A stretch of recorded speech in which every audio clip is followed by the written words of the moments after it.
everyone. And I'm so excited about we're truly honored to have Sarah Markowitz and Alan Edelman with us from the Jewish Community Relations Bureau of the American Jewish Community of Kansas City, where Sarah serves as the Assistant Director of Programs and Education, and Mr. Edelman is on the board, and I am also a former editor. So we're just so honored to have you with us, and thank you so much for your time as we discuss a very important subject that we want to learn about and be as helpful as we can.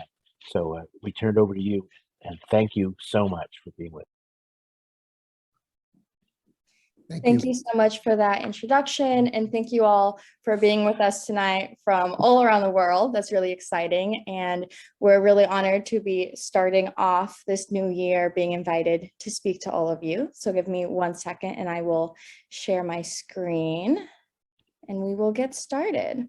Our presentation is going to run about an hour or so, and then we'll have plenty of time for questions at the end as well.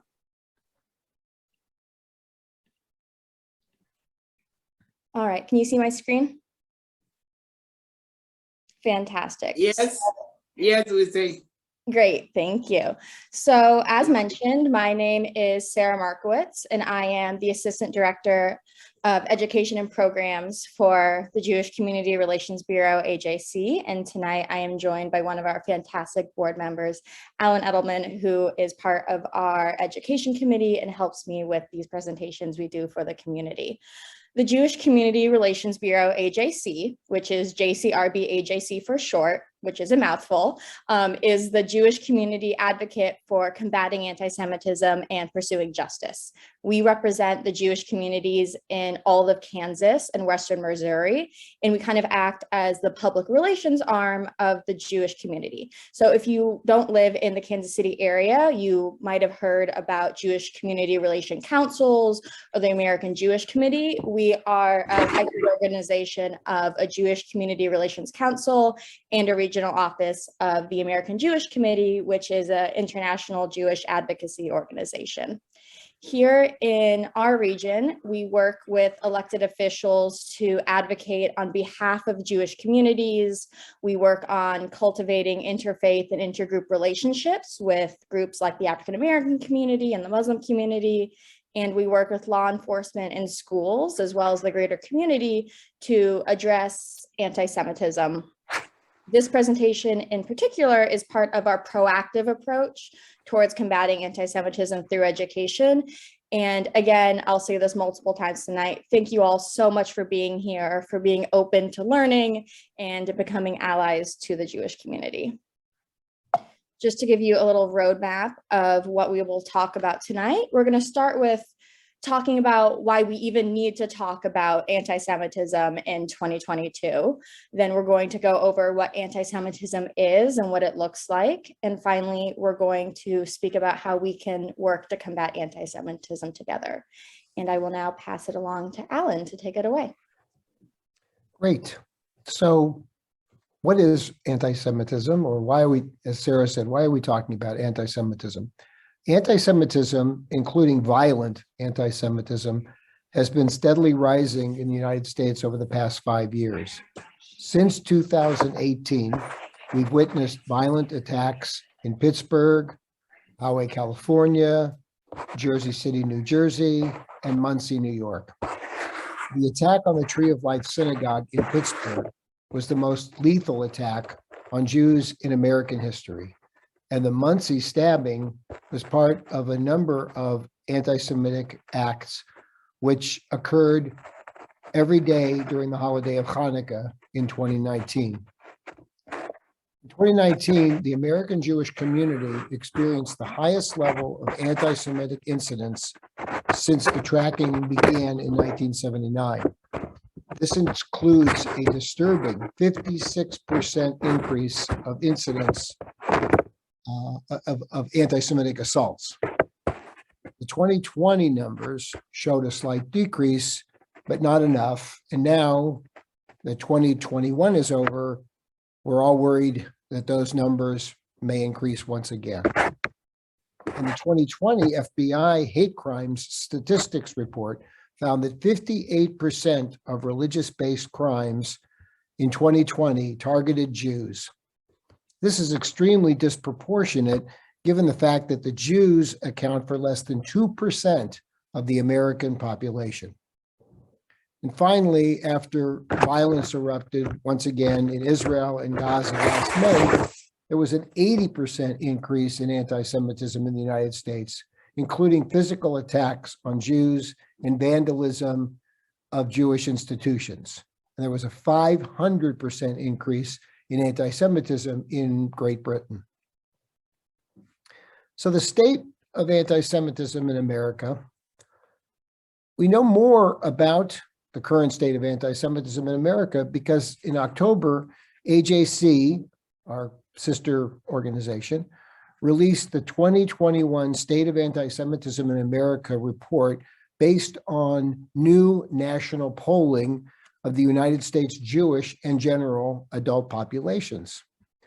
The surveys, the largest and most comprehensive of their kind ever, confirmed that hatred of Jews remains a severe problem in the United States, and that American Jews and the US general public view the problem very differently. In the survey of American Jews, AJC found that 1 in 4 American Jews had been the target of anti-Semitism over the past 12 months. 17% said they had been the targets of anti-Semitism anti-Semitic remarks in person. 12% said that they had been targets of anti-Semitism online or on social media, and 3% said they had been actually the victims of physical attacks. AJC also found that 4 in 10 American Jews, 39%, had changed their behavior over the past 12 months out of fear of anti-Semitism. 25% of Jews said they had avoided posting content online that would enable others to identify them as Jewish or reveal their views on Jewish issues. 22% had avoided wearing or displaying things that might enable others to identify them as Jews. And 17% avoided certain places, events, or situations out of fear. When comparing the surveys of American Jews and the general population, the report found discrepancies between the Jewish and general population's awareness of anti-Semitism in the United States. While 82% of American Jews believe that anti-Semitism has increased over the past 5 years, only 44% of the general public agrees that it has increased. Regarding the spike in attacks on Jews during the Israel-Hamas conflict in May, the AJC report found that US adults were far less likely than American Jews to have heard about violent anti-Semitism at that time. While 71% of American Jews said that they had heard a lot or some about Jews being attacked during that period, only 48% of the general adults said the same, and 53% said they'd heard not much or nothing at all. And finally, the report revealed that about 1/3 of Americans over the age of 18 still are not familiar with the term anti-Semitism. 65% have heard of it and know what it means, representing an increase compared to last year when only 53% of respondents said so.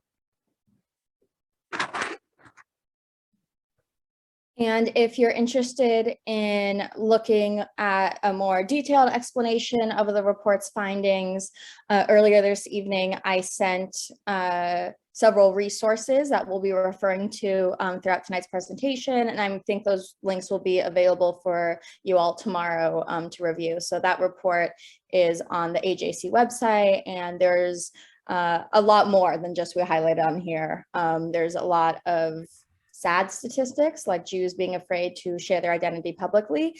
And there's statistics about more people becoming aware of anti-Semitism, which is always a good thing, even though 65% is still not a lot. So thank you, Alan, for that. So let's make sure everyone here tonight is part of that 65% who knows what anti-Semitism is. And now that we know what anti-Semitism looks like in the United States, let's really unpack a little bit more of the history and dive deeper into what anti-Semitism really is. Anti-Semitism is the world's oldest hatred. It's been around for thousands of years, and it's embedded into societies worldwide in ways that are sophisticated and somewhat imperceptible if you don't know what you're looking for. You can kind of think of anti-Semitism as a virus. It never really goes away, and it resurfaces in times of economic or social stress and anxiety. For example, during election cycles and during pandemics.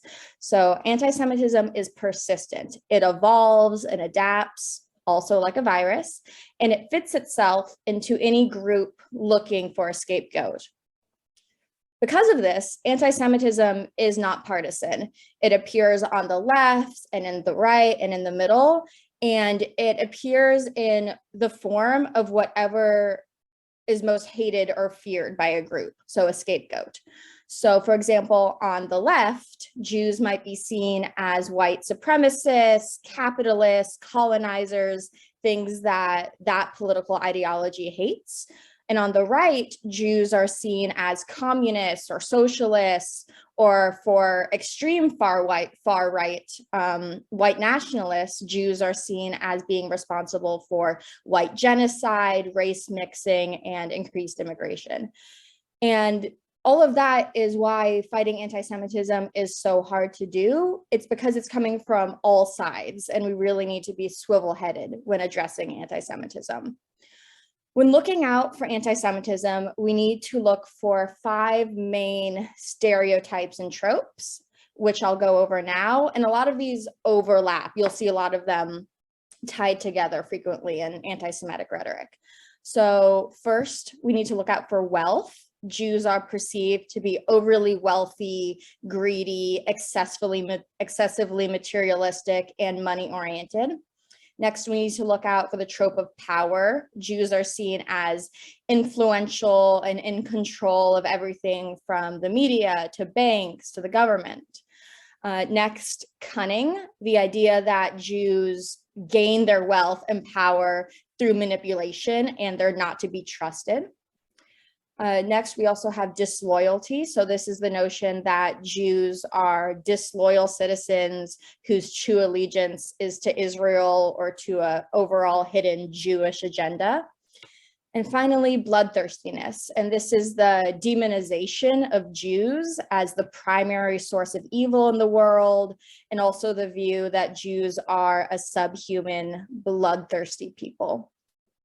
In addition to these main tropes, we also need to look out for coded language. So words like globalist and elite and cosmopolitan and Zionist, all of those words are dog whistles for the word Jew. And the word Jew or Jews does not need to be mentioned for us to recognize something as anti-Semitic, or for anti-Semites to recognize it as anti-Semitic. So for example, if someone says the Zionists are controlling X, or the cosmopolitan elite are responsible for X, they're talking about Jews. They're not talking about anything else there. But some people might repeat these Jewish stereotypes about wealth and power and intelligence, thinking that they're being positive or complimentary, when in reality, those are ideas that have been used to justify violence against the Jewish community for centuries. So there is no such thing as a positive stereotype when you're talking about the Jewish community or any community. Stereotypes are harmful and dangerous overall. And finally, you don't need to think you hate Jews to perpetuate anti-Semitism. You just have to unknowingly buy into these narratives and not understand the context and history of what you might be repeating. And that's why it's so important to educate ourselves, and why we're going to unpack all of these complexities a lot more tonight. At its core, anti-Semitism, unlike racism, which stems from pseudoscience in the 19th century, anti-Semitism is a conspiracy theory. To the anti-Semite, Jews are the someone in power. We are the big evil power players or puppet masters that are part of this secret underground cabal, all engaged in a conspiracy to further our evil agenda, which seems outlandish, but a lot of people believe this stuff. And this idea of Jews being the kind of hidden hand in the world, plotting to take over and control everything, goes back to the anti-Semitic forgery called the Protocols of the Elders of Zion, which was published in the early 1900s in the Russian Empire, which essentially claimed what I just said, that Jews are plotting to take over the world. And you can see a copy of the protocols on the left from the 1920s. And you can actually still buy this book on Amazon, and it actually remains a best-selling book in the Arab world even today. Looking at the meme on the right, you can see how long-standing these conspiracies about Jewish power are.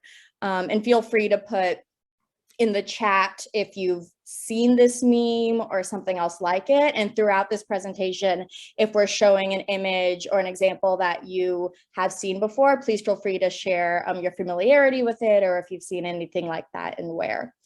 So anti-Semitic conspiracy theories related to the COVID-19 pandemic have been spread since COVID started. Jews in Israel have been blamed for spreading COVID, and some people think that Jews or the state of Israel created the coronavirus, either as a result of their religion or in order to profit off a vaccine. And all of this has to do with perpetuating these old stereotypes of Jewish control and manipulation for financial gain. So you can see how these conspiracy theories can be applied to really anything bad going on in the world. You can say the Jews are responsible for it. I mentioned on the last slide that anti-Semitism is different than racism, and I want to unpack that a little bit more. So anti-Semitism is a form of hatred like racism and homophobia and other forms of bigotry, but it functions differently than those forms. If you look at, for example, racism, that form of hate is based on the idea that someone thinks that they are superior and other groups are inferior. So that can be viewed as punching down, because racism sees targets as less than. So they're seeing someone else as less educated, less responsible, things like that. And you can clearly identify those stereotypes as negative. Anti-Semitism, on the other hand, punches up, and anti-Semitism sees Jews as having too much of something. Jews have too much wealth, too much power, too much education, and it questions why they got all that. Oh, they must have gotten all that by being evil, cunning, things like that. And this all ties back to what I mentioned earlier about you might see punching up and having too much wealth and too much power and education as a positive stereotype, but these have contributed towards violence against Jews for centuries. Additionally, because of the way that anti-Semitism functions differently than other forms of hatred, it's also not always taken as seriously. In particular, anti-Semitic ideas about Jewish power and wealth actually isolate Jews from receiving support and allyship, even when we really do need it. Thinking of Jews as powerful and privileged is a function of anti-Semitism. And unfortunately, these ideas are so rooted into society that it takes a lot of work to recognize and challenge. Before I move on, I wanted to note one other thing related to this slide, and that's that there's a misperception that in addition to the anti-Semitic notion that all Jews are wealthy and powerful, which not all Jews are wealthy and powerful, there's also a misperception that all Jews are white. And that is tied to the ideas about wealth and power. So there's actually a lot of diversity within the Jewish community. While the American Jewish community is about 80 to 90% white, that's not representative of the global Jewish experience. For example, at least 50% of Jews in Israel are from the Middle East or India or Africa and are not white. And that's something that I think a lot of Americans might not necessarily realize about global Jewry. You know, because anti-Semitism is seen as a serious problem, international bodies, including the United Nations and others, have tried to address this because it is an international, we're talking mostly about the United States and what's happening here, but this is an international issue, and the Jewish community has worked with international bodies to help address anti-Semitism. So we're going to talk a little bit about the International Holocaust Remembrance Alliance, popularly known as IRA, which has worked to create a definition of anti-Semitism to provide a comprehensive description of anti-Semitism accompanied by a set of practical examples that can be used in context to determine whether something is or is not anti-Semitic. Sarah made mention of the fact that sometimes somebody would say something, oh, well, that's not anti-Semitic, but it is, because they may not be familiar with those centuries-old tropes and not understand some of the memes. So the definition of anti-Semitism is used around the world. It has been adopted by almost 30 countries, as well as the United States Department of Education and the US Department of State. The definition itself is simple. You can see it right here. What I especially like is that it shows that anti-Semitism is more than a hatred of Jews, but actually a certain perception of Jews. Sarah mentioned stereotyping, which unfortunately many of us from different groups experience. The IRA definition included 11 examples of classic and contemporary forms of anti-Semitism, which are meant to guide IRA in its work. And they fall into 4 main categories, which we'll go over right now. The first category is hatred toward Jews, which is the most familiar form of anti-Semitism for most of us. This motivates violent anti-Semitism, as seen in Pittsburgh, and what happened here in Overland Park at the Jewish Community Center and Village Shalom back in 2014. This form of anti-Semitism comes from extremists in all religions, not just Islam. The next category is stereotypes and scapegoating. For these, think back to the anti-Semitism basics and those stereotypes and conspiracy theories that Sarah presented. To illustrate the first example, the top image on the right shows a mendacious, dehumanizing, and demonizing meme of Jewish billionaire George Soros as an octopus with his tentacles wrapped around the world. This image is reminiscent of the Protocols cover that we saw earlier.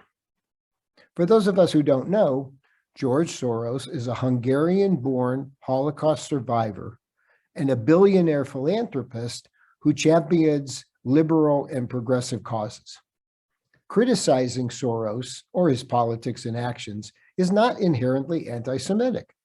However, when Soros is used as a symbol of Jewish control, wealth, and power, the idea that he is some sort of puppet master conspiring to control governments, banks, etc., the criticism may be an updated version of the traditional anti-Semitic tropes.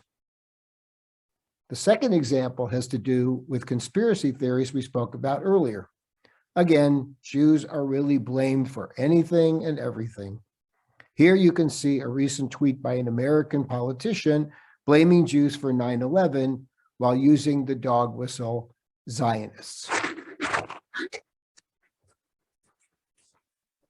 Unfortunately, there's always so many examples I could include on these slides, but these really do capture both the anti-Semitism that you see on the right and the left, and also the anti-Semitism that is so easily proliferated online.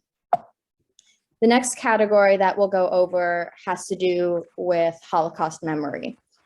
Holocaust denial or Holocaust distortion is not a historical debate, but it's an attack on Jewish memory. Holocaust distortion is an attempt to negate the facts of the Nazi genocide of the Jewish people, or a belief that the Holocaust did not happen or was greatly exaggerated. And we have seen so much of this form of anti-Semitism throughout the world, throughout the country, and throughout our region in regards to COVID-19 mask mandates and vaccine requirements. When you equate a mask mandate with the yellow star that was used by Nazis to identify Jews during a horrific and systemic genocide, that is Holocaust distortion. There is absolutely no comparison between a mask mandate and the intentional murder of 6 million Jews. And saying that there is a comparison is a false and slanderous attack on Jews, Jewish memory, and Jewish identity. This sort of false comparison seeks to trivialize and exploit the genocide of the Jewish people to make a political point. And the Jewish community and its suffering should not be used as political pawns. So we've seen a lot of Holocaust denial and distortion throughout the COVID-19 pandemic, but it's also something I just want to flag for you all in a lot of political rhetoric these days. There's a lot of, this is exactly like what the Nazis did. And whenever you hear that, I just ask you to think a little bit critically about if that really is comparable to the systemic genocide of 6 million Jews. There's also a form of anti-Semitism related to the state of Israel. This is the last category that falls under the IRA definition, but it also has the most examples, and it also is the most complicated and nuanced examples of the IRA definition. I want to note, and I'll repeat this a few more times in case it gets missed in all this information. I want to note that the IRA definition clearly states that criticism of Israel, similar to that leveled against any other country, cannot be regarded as anti-Semitic. But when Israel is demonized or its right to exist is challenged, which goes beyond legitimate criticism, that can become anti-Semitism. And that's what these next 6 or so examples are meant to tease out for us. Most recently, as Alan mentioned towards the beginning, we saw a surge of this form of anti-Semitism in May 2021, following the outbreak of war between Israel and Hamas in the Gaza Strip. And there's going to be a resource for you all that goes into these examples pertaining to Israel-related anti-Semitism more deeply for you to look at afterwards. There's also a lot more resources about it on our website. But for now, I'm going to go through them, and we can always take questions afterwards because I know this can get a little in the weeds here. The first example we'll look at is holding Jews collectively responsible for actions of the state of Israel.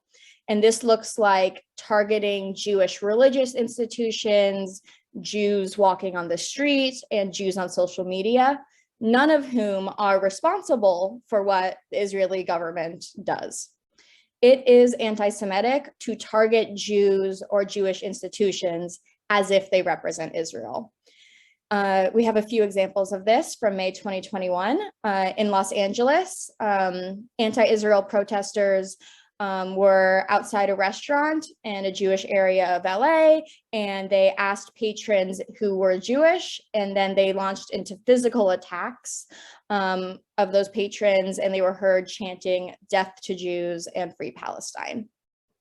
Synagogues across the country were also vandalized as if Jewish places of worship represent the Israeli government, which of course they do not. The photograph that we have here on this slide actually isn't from May 2021, it's from before. So this isn't something that just started happening to Jews and Jewish institutions, it's been happening. We just saw a lot of it in May and since then. And finally, online, Jews were singled out on social media in the comment sections of posts not related to the conflict at all. So there's a Holocaust survivor who's on TikTok who's really awesome, and she shares her story on there, and she posted a Shabbat Shalom message and got spammed with messages about the Israeli-Palestinian conflict and essentially accusing her of being responsible for what was happening in Israel.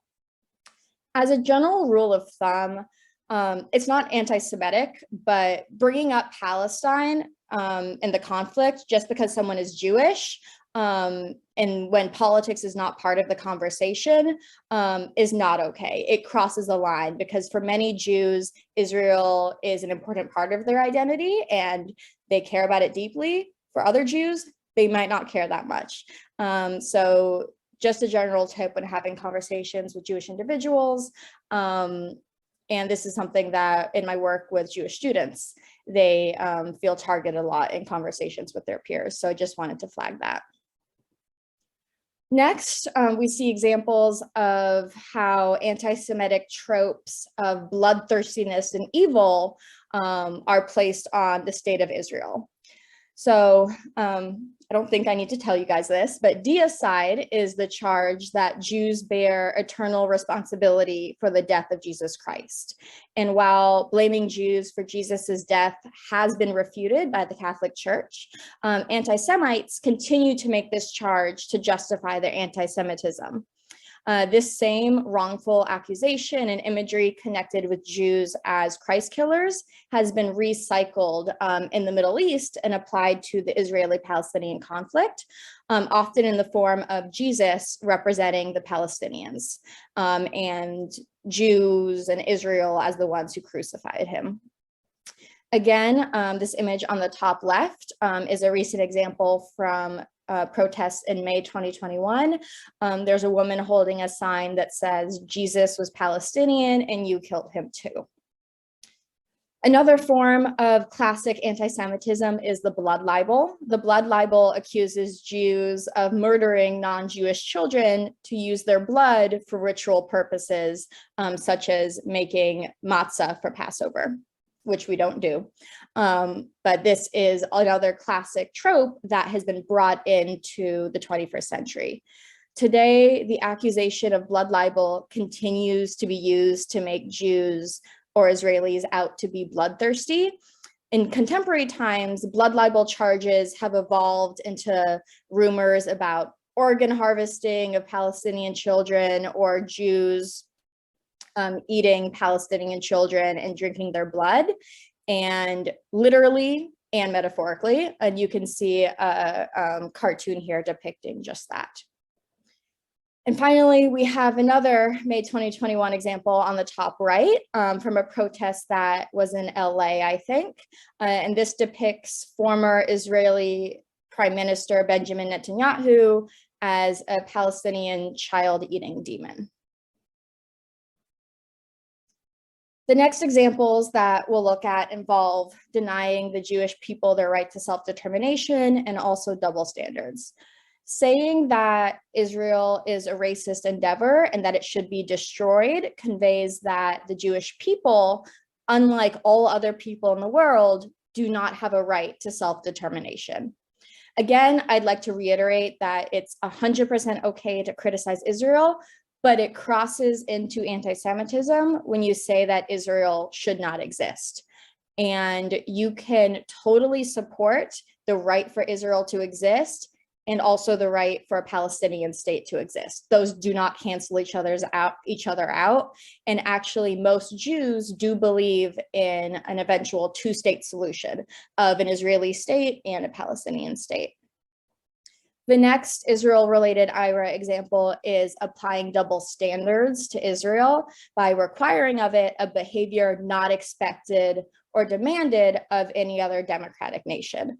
That resource I mentioned earlier that will be sent out to y'all has a more in-depth explanation of this example, but very briefly, what this might look like is condemning Israel for its defensive actions against terrorism when you would allow America or any other democratic nation to take those same defensive actions. And the last two examples related to Israel, on the top, it refers to the stereotype of Jewish disloyalty, which we talked about earlier. The image on the top is from a far-right white supremacist group telling all Jews to go back to Israel.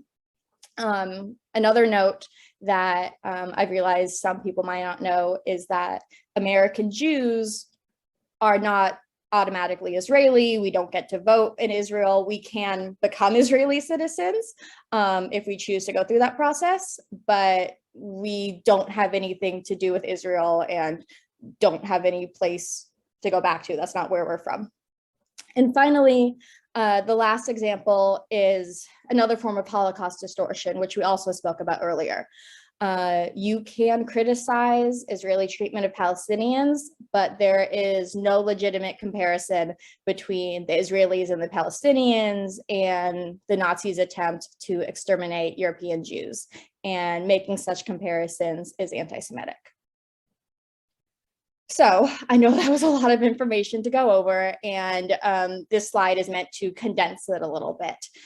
As a democracy, Israel has a right to be criticized. And when we do that, it's really important to be informed on historical context, to be specific about what policies we are criticizing and why are we criticizing specific politicians.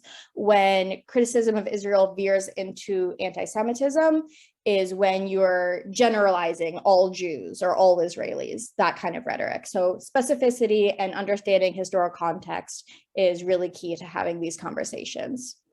The 3 Ds is a helpful framework for determining when language or images pertaining to Israel might be anti-Semitic. You'll notice that demonization, delegitimization, and double standards were all covered in the IRA examples as well. But in case you can't remember all of those lengthy examples, the 3 Ds is a really helpful framework for when you see a possibly biased news article or infographic on Instagram or anything on social media. Just quickly run through, is this demonizing, delegitimizing, or applying double standards? Just to give you another image, because some of us are visual learners and there's always so many images to look at for examples. Here you'll see on the right an image of Israeli Prime Minister Ariel Sharon literally being demonized. And you'll see this kind of imagery quite frequently. So how can we use everything we've gone over tonight to actually start to combat anti-Semitism together? That really starts with speaking out against anti-Semitism when you see it, especially when you see it in your own communities. If you're on the right, it's really easy to call out the left. If you're on the left, it's really easy to call out the right. Where we really need help is in communities for people to start having these conversations among themselves. In addition to having conversations among yourselves, please report anti-Semitism when you see it. You can either report it directly to the Jewish Community Relations Bureau, AJC. We have an incident report form on our website. You can also report anti-Semitism directly to social media platforms. And if it is a crime, please go directly to the police.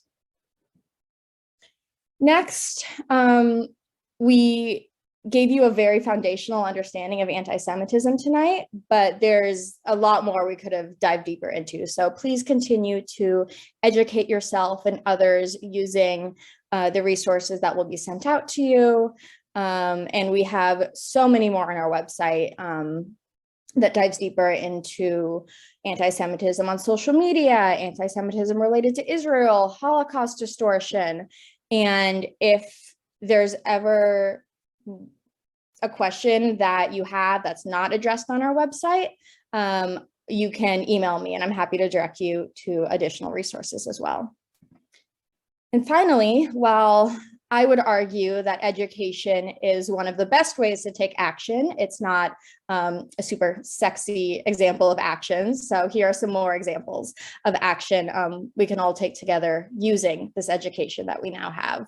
In particular, I want to highlight including anti-Semitism in forums like this and in diversity, equity, and inclusion initiatives. I spoke earlier about some of the reasons why Jews and anti-Semitism might not be included when speaking about forms of hatred. So it is really meaningful and important when I do get to have these conversations in forums like this.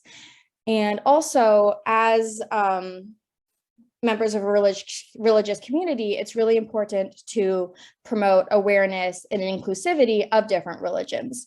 Again, this isn't directly related to anti-Semitism, but it helps if you're familiar with Jewish religion and Jewish culture and Jewish holidays. It makes it so that Jews are no longer the unknown, scary, unfamiliar other, and you start to learn about other cultures and religions. So we have a Jewish holidays calendar on our website, and we also do a lot of interfaith work that we can speak about later if you're interested in. And that is all I have for now. But before we stop to take questions, I'd love it if everyone could take a second to put in the chat what is something new that you learned about tonight? Because I know we threw a lot at you.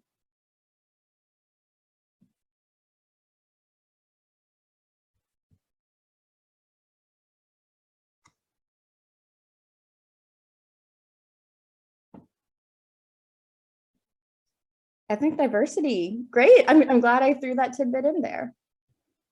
There's a really fantastic Jewish organization that I entered for in college called Bechol Lashon that focuses specifically on Jewish diversity. Punching up versus punching down. I'm glad that was new and helpful. Certainly when I heard that for the first time, it really helped me conceptualize it as well.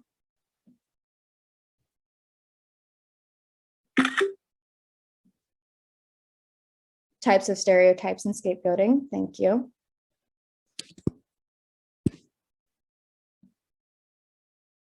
Relationship of the Jewish community to the nation of Israel. Thank you so much. I'm glad you learned about that.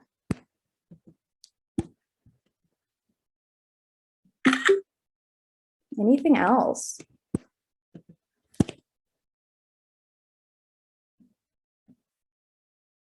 Punching up versus punching down.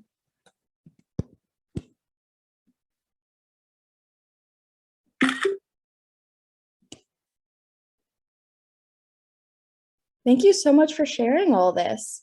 I'm really glad that you're taking away such important main points from a very dense presentation, I know. Great, so we have plenty of time left, and I'd love to open up the floor to questions. And I always like to preface it with anti-Semitism is a really complex subject where this might be the first time you're learning about all of this, and there really are no dumb questions. Like, you don't know what you don't know, and Alan and I are happy to answer any questions you might have.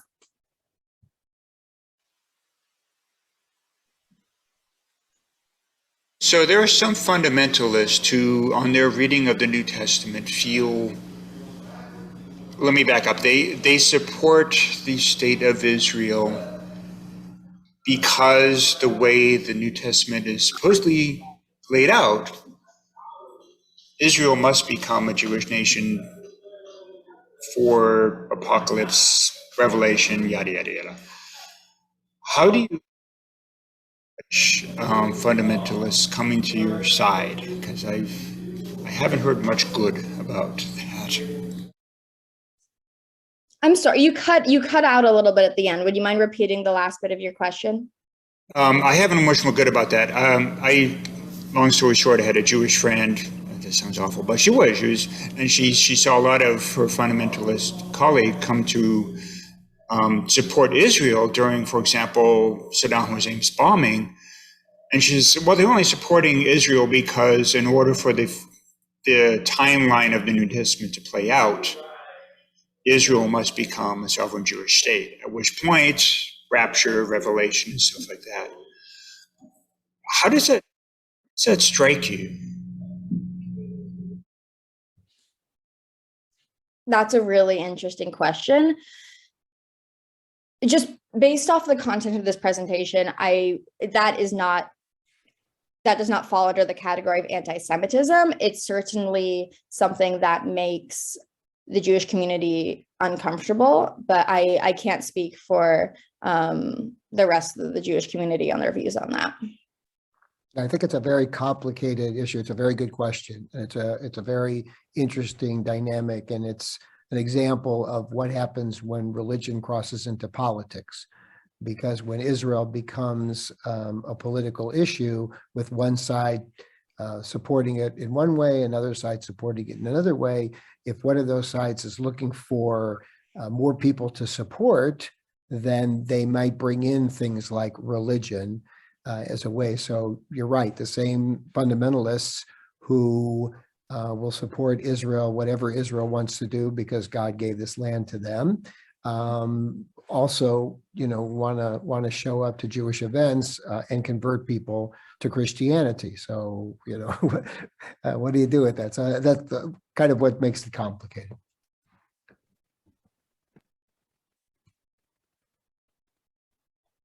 Thank you for that. Other questions?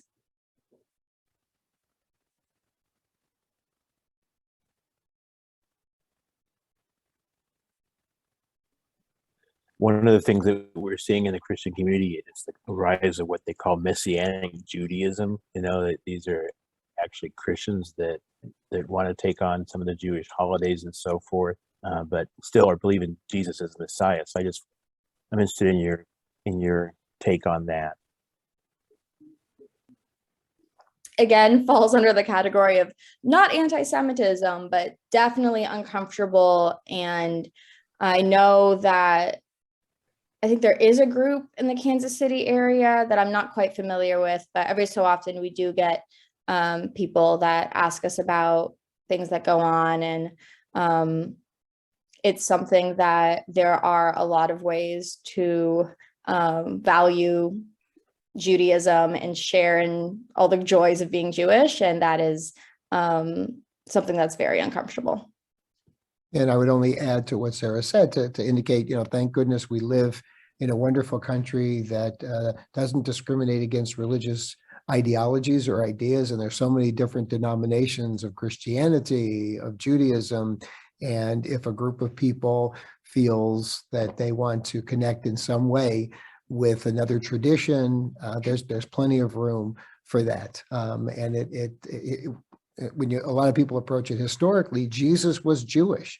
So, we want to live this life that Jesus did. I get requests to do Passover Seders every year, half a dozen of them from churches that want to do the Last Supper like Jesus did it, not like their denomination, the pamphlet that their denomination sends out. So it's really kind of an interesting thing. And, as long as we respect each other, if a Jewish-born person sees in his religious fulfillment the belief that Jesus was the Son of God and the Messiah, it's okay. It's okay with me.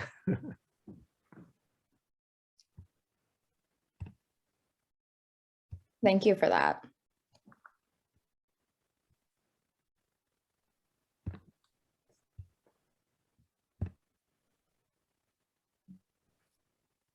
I think about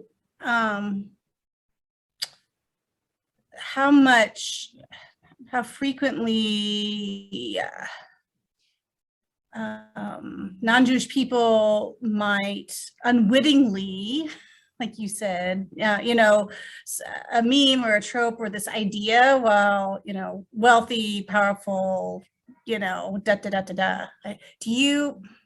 this feels to me to be the most common, what I have heard people say most frequently in my sort of context, right? Like there seems to be more of that than sort of the outright, crazy memes posted on Facebook. It seems much more subtle. And how to engage people on when it's subtle and maybe even intended as a compliment, right? Understand it's not, but how to engage with people that maybe in our congregations who are trying to be complimentary, but are actually, anti-Semitic? Yeah, thank you for that. And that is a very common question we get asked. And I think that it ranges from comments like, oh, you're so good with money, or things like that, to even some of the memes I posted that I showed with y'all. Those are posted by people who are also trying to make their own point and don't think that they're perpetuating anti-Semitism. So what our approach is to saying, if someone says, oh, you're so good with money, it'd be like, oh, why do you say that? Like, always assume not malicious intent, that they might not know what tropes and stereotypes they're perpetuating, and just turn it back like, hey, what do you mean like that? And that person might unpack it themselves.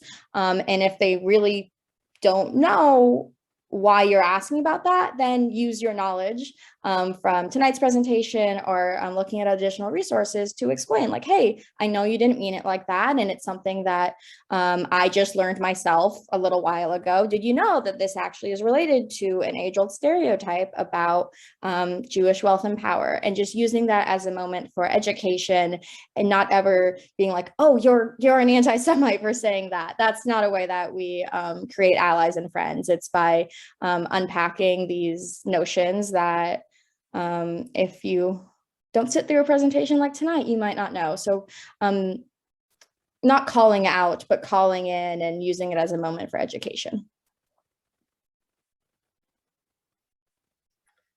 I have a question about, you were saying that there are some Jews who are of color, and how do, and I don't know, how does your organization deal with, they're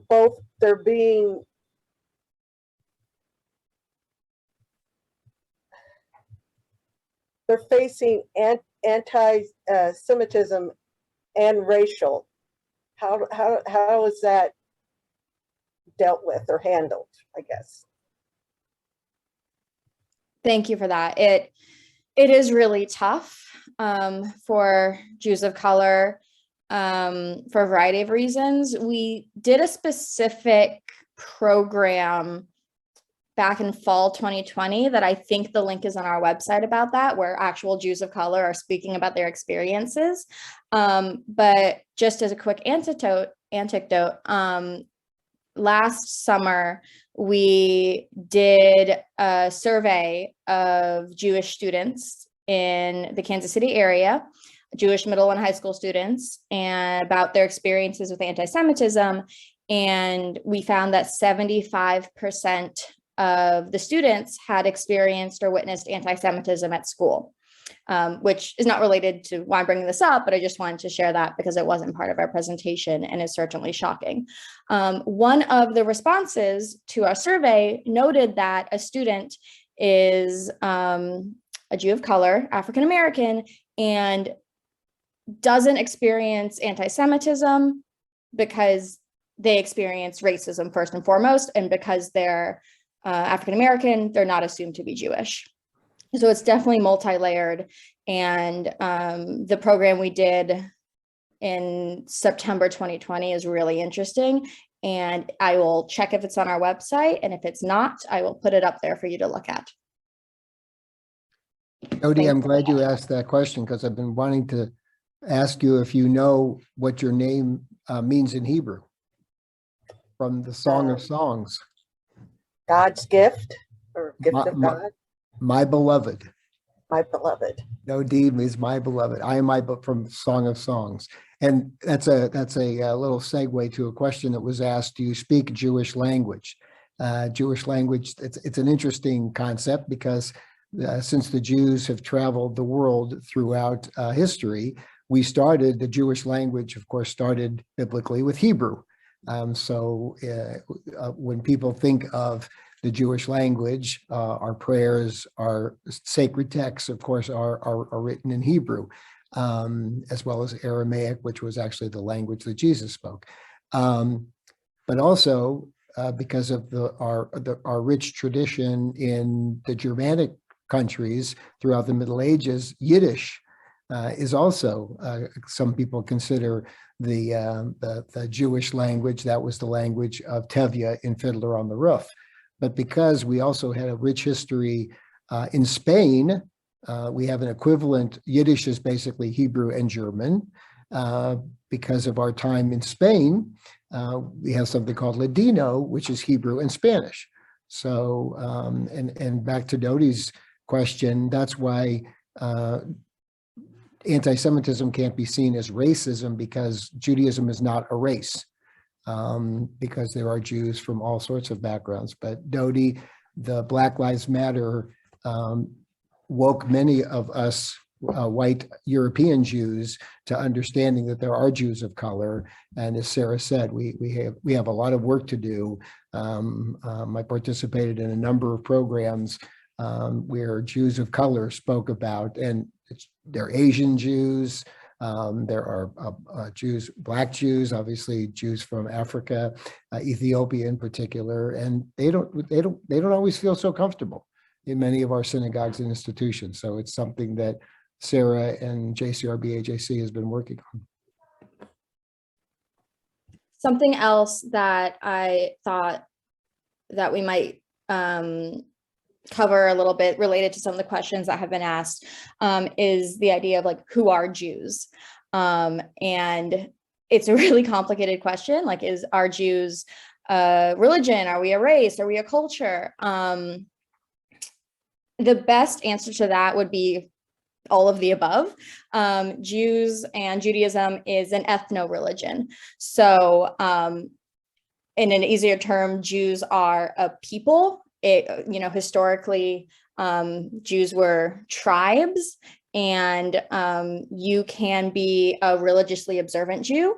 You can also be an atheist Jew. And that's part of the reason why I think there is so much confusion around Jews and Judaism in the general population. There's a lot of confusion within the Jewish community about that. And Alan, do you have any other special ways of kind of explaining the relationship of Jews as a religion versus a people? I think this group might be interested in that. Yeah, no, I think you did a beautiful job of it. The truth is, we have a blueprint for Jewish life. It's called the 5 Books of Moses, and contained therein are 613 commandments. Fortunately, most of them have to do with the temple and ritual. So we're down to about 250. But it takes a lot of our time. And there are moral and ethical laws in there, giving 10% of your income. Tithing is in there, loving your neighbor, you have to, I say it in Hebrew, I'm having trouble in English. Love your neighbor as yourself. That's in there. But it also says that you can't eat animals unless they have fins, unless they have hooves and chew their cud, or fins and scales if they're fish. And you can't mix milk with meat. So that's as ritualistic as you can get. And about, I'd say 18% of the Jews follow those kind of dietary laws. But I would say 85% of Jews tithe and love their neighbor as themselves. So, and nowhere does it say, here's what you got to do. As a matter of fact, in the book of Deuteronomy, in Moses' farewell speech, he said, God has given you these laws, and, God thinks that they could enhance your life, but ultimately you decide. So we have that choice, and that just makes Judaism a really interesting, kind of religion. One of the things that often comes up when we talk about anti-Semitism is, what has the world got against the Jews? Why is, as Sarah said, why has this gone on for centuries? And it's a bit simplistic, but it goes back to even the Greeks and the Romans. We have this strange fact that we have always been different from other people, whether it was back in temple times when it was paganism that we were fighting, and polytheism, and we introduced this idea to Western civilization of monotheism, and a God that's omnipotent, omniscient, and incorporeal, to a world that related to statues of gods, et cetera, et cetera. And so we never fit in, and we were a minority. But yet, on the other hand, people saw us as the chosen people. You know, that this is God's chosen people, and we chose God, God chose us, however you want to interpret the 12th chapter of the book of Genesis.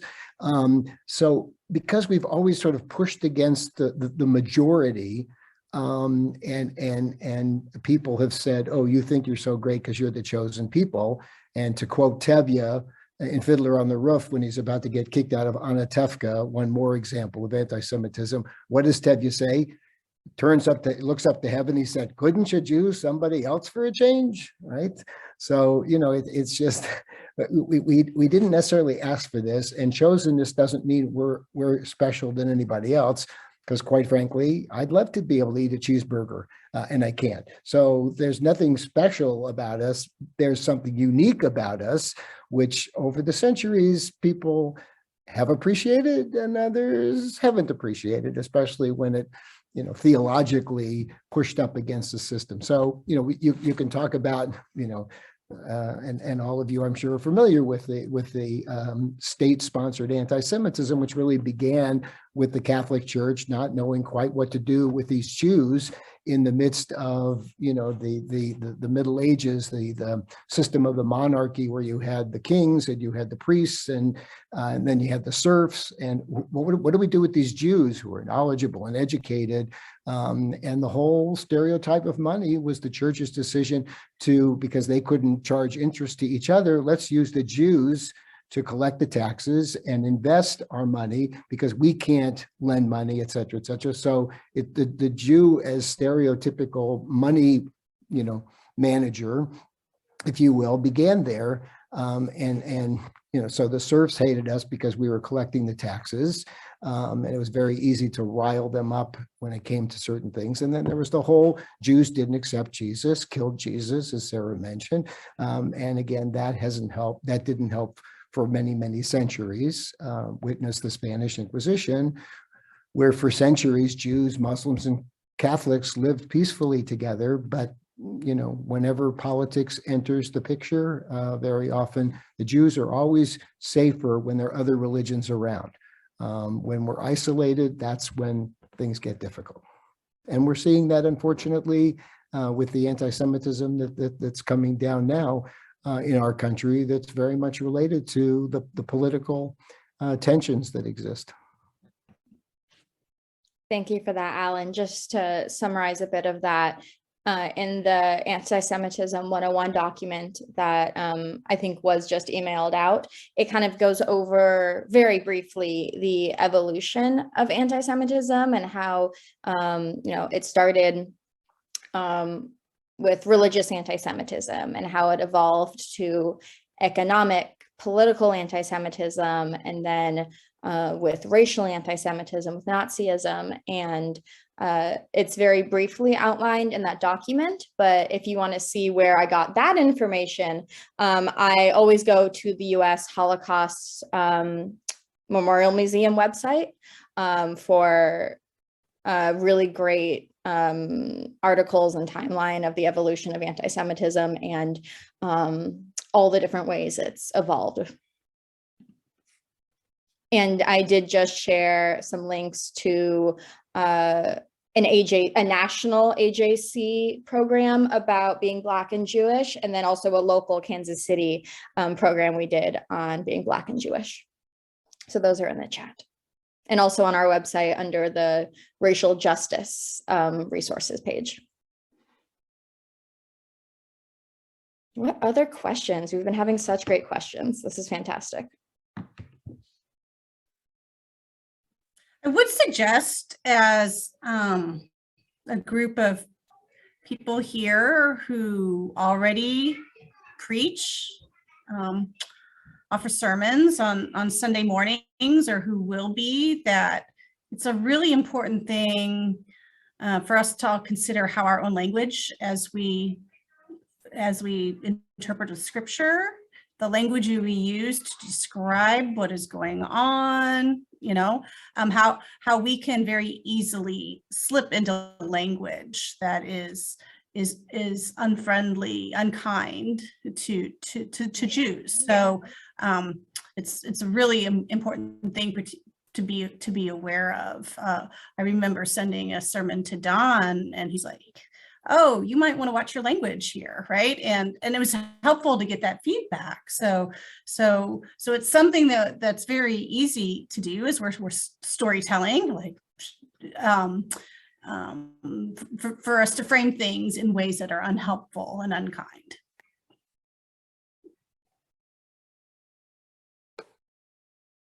Yeah, I'd say it's really important to contextualize New Testament text, so that when John is talking about the Jews this or the Jews that, that's a specific community conflict where there'd been a break between the Christian, community and the synagogue at that point. It really isn't referring to all Jews for all time, or in Hebrews where there's a kind of, well, that high priest was this way, but Jesus is way better, to kind of understand kind of the first century polemics and to be really careful about how those are applied today.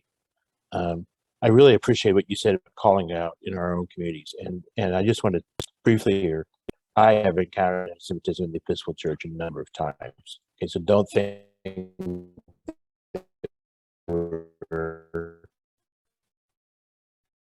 we're immune from this, but not in favor of any kind of anti-Semitism, but it still pops up. And let me just mention a couple of things. First of all, you'll condescending comments about Judaism as antiquated and ancient religion. So just flag that and reject that when you read it. Secondly, we have a saints calendar. This month alone, for instance, we celebrate Ambrose and Chrysostom. And Chrysostom was a great preacher, and Ambrose stood up to the emperor, but both were virulently anti-Jewish. And when we celebrate them, we need to point that out and say that that is no longer okay. So just because these people are on our saints calendar, we're not going to accept the virulent statements that they made against the people of Israel. And third, I told Sarah about this when we went through the Auschwitz exhibit at Union Station together. It was a chilling moment for me to sit on the floor of our General Convention and have an actual proposal come up to strike the word Israel everywhere in our prayer book, because we didn't want people to think that we were supporting the current state of Israel. That is the kind of stuff that happened in Germany between World War I and the rise of Nazism, to kind of de-Judify Christianity, as it were. And fortunately, only the vast majority of delegates called it out and rejected it, and the House of Bishops would never have accepted it in any case. But it was chilling to me that it would even come up, the highest council of our church, that someone would want to strike the word Israel from our prayer book so that we're not seen as associated with the current state of Israel. So thank you for reminding us that we need to call that out in our own community whenever it arises. I guess for me, what really rankles me is the idea of Jews killed Jesus, and I don't really see it that way. I see we all killed Jesus when we choose to not follow his path. It just happened to be at that time and that date and that milieu, it just happened to be Jews. Those of us, including myself, who don't follow the way forward are the ones who killed Jesus. It's to blame it on a particular ethnic group is just not right. Thank you for sharing that. And unfortunately, that sort of religious anti-Semitism still exists today. It exists in, the way it's transformed and related to Israel rhetoric, but also in Kansas City area schools, Jewish children are told that they killed Jesus. So as y'all become responsible for religious education, just keep that in mind, that somehow these ideas are getting to young children. And I trust that you all will address that yourselves. You had mentioned some interfaith work that you've been involved in. I'd love to hear some stories about that, and maybe some stories of hope of what you've seen. I love that question. I will talk about a recent interfaith program that Dawn was a part of, and then I'll talk about an upcoming program that we have, and then Alan can fill in other things that we're involved with as well. So the reason that we are here with you tonight is because we brought groups of interfaith clergy members through the Auschwitz exhibit currently in Kansas City. So for those of you that don't know, there is a fantastic exhibit that was in New York, and now the last stop in the United States is Kansas City. And it brings the history of Auschwitz, the death camp, to Kansas City. And they're going to have like over 300,000 people go through the exhibit. It's really powerful, especially for individuals who might not have the chance to visit the actual location of Auschwitz in Poland. And we brought 66 interfaith clergy members from Christian churches and communities around the Kansas City area, in groups that were led by rabbis from the Kansas City area. We went through the exhibit, and then we had a dialogue session afterwards where we first processed our experience within the exhibit.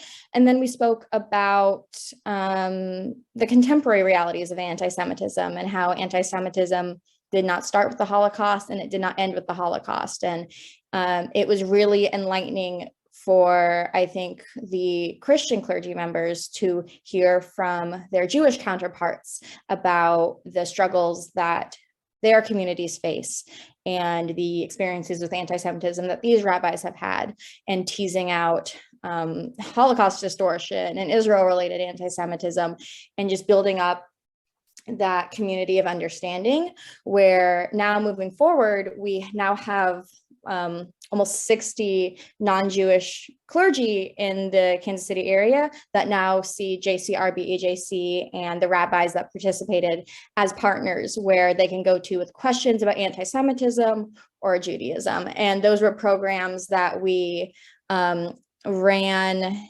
in October and November, and we're no longer doing that. But if you are in the Kansas City area and are able to go to the exhibit at Union Station, it has now been extended. It was supposed to end in January, and now it is being extended through March.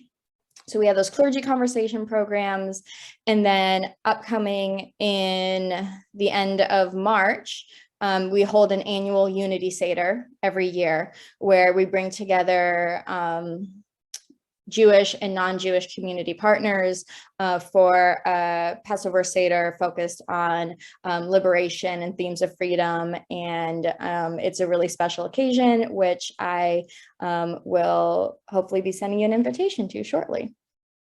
Alan, what other work do we do? Well, I would, while we've been spending time talking about Israel, this isn't an official program of JCRB, AJC, only because when we did it, Gavi, Sarah's boss and my colleague, had just come aboard. But in my 50-year career with the Jewish community, I've been to Israel 37 times. My dream was always to take a Christian, Muslim, Jewish interfaith pilgrimage to Israel and Palestine, which I was blessed and fortunate to do right before COVID hit. We were literally in the Holy Land with this wonderful group of people. We went to learn about the situation. We visited the holy sites. We had a Palestinian guide and an Israeli guide. And we're hopefully gonna do it again in 23. We have a church and a mosque that are interested, and when it gets closer, I'm going to approach Gavi to see if there's a possibility JCRB AJC will be one of the sponsors of this trip, because it was really transformational. We learned so much, and we learned to respect each other. We had a Holocaust survivor on the trip, a child of survivors, and we had Palestinians who had friends who had to leave the West Bank because of challenges with Israeli policy. So it was a very powerful experience, and it's the kind of educational opportunities that JCRB, AJC likes to encourage. And it was a very interesting interfaith as well as peace-oriented experience. Thank you for sharing that, Alan. And just generally, if y'all have questions about Judaism, you can always reach out to us and I can connect you with any of the rabbis or anyone else who'd be happy to give you some more detailed information than I can give. And I would also just like to note right now that I am available to deliver the same presentation, different iterations of this presentation to other communities and groups that you're involved with. This is one of the favorite parts of my job. So please feel free to reach out and I'd love to schedule some more presentations. Any other questions?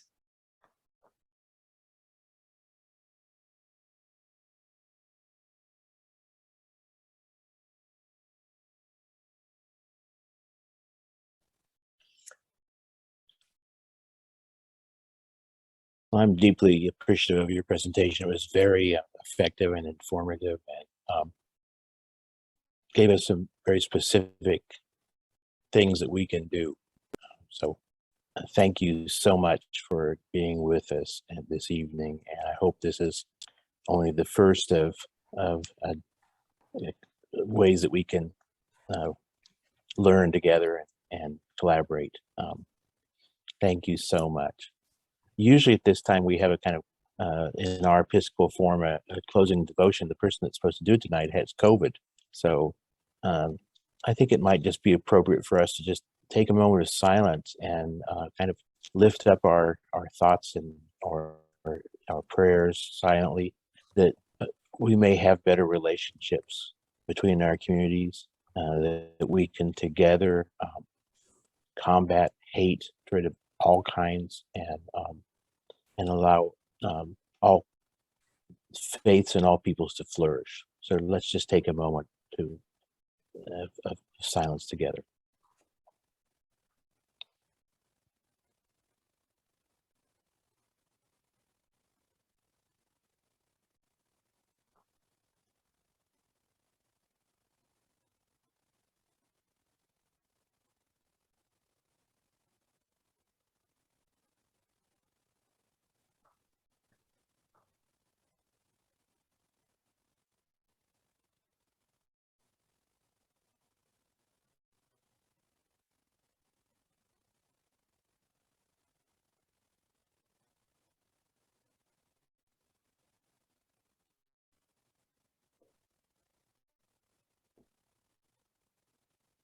Amen. And Sarah and Alan, thank you so much. And please do let us know when things like the Seder happen, or if a trip to Israel materializes. We'll always be interested to receive information about events, and in any ways that we can be supportive and be an ally, we welcome. And I'm very appreciative of the work that you do, and wish you all the best in it. Thank you so much for inviting us to speak, asking such fantastic questions, and I'm excited to stay in touch with all of y'all. Wonderful. Be well, everybody. Stay healthy. Yeah, Thank stay you healthy. so Have a much. good rest of your night. Bye. Great evening. Thank you so much. Keep up your sacred work. Thank you. Thank you very much. May I ask a question real Yes. quick?